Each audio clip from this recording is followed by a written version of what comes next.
The ocean is sick. The more I study it, the more I fear it might already be too late. The blighted coral of the east is infected with a strain of virus that seems to be everywhere and in everything, and somehow it all leads back to that tree. Officially, the infection has been designated Proteavirus.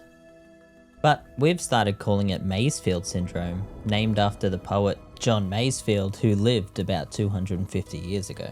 Masefield itself is waterborne. The massive Titan rock bores that grow from the seabed appear to replicate the virus, using angel comb as a means of distribution.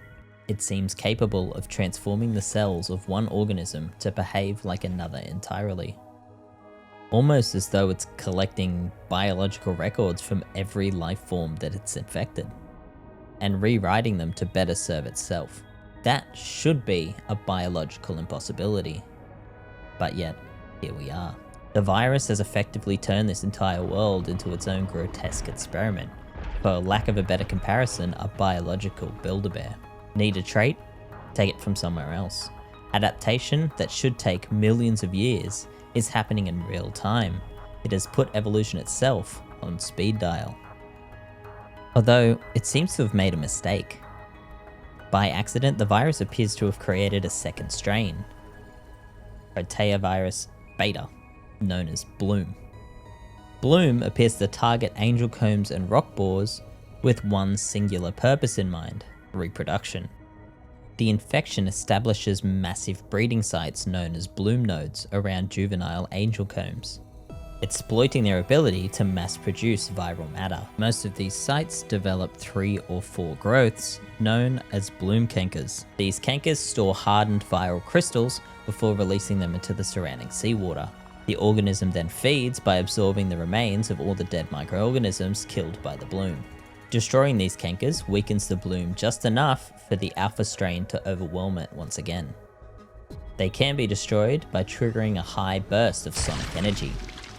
Although these nodes are not undefended, surrounding them are organisms designated bloom parasites, squid-like predators that actively hunt larger prey species.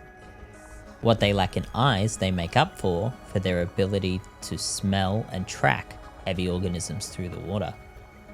When a target is found, the parasite uses its beak to carve an incision into the victim's flesh, before inserting a large feeding tongue directly into the wound. It remains attached until forcibly removed or until it is fed completely.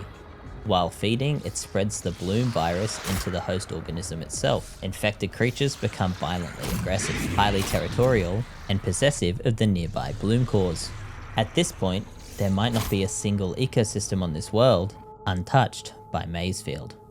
Everything carries traces of it. And if you're hearing this, you have it too. From the moment you touched the water of this planet, you became a host for the Masefield. The poem John Masefield wrote, called Sea Fever, goes, "I must go down to the sea again, to the lonely sea and sky.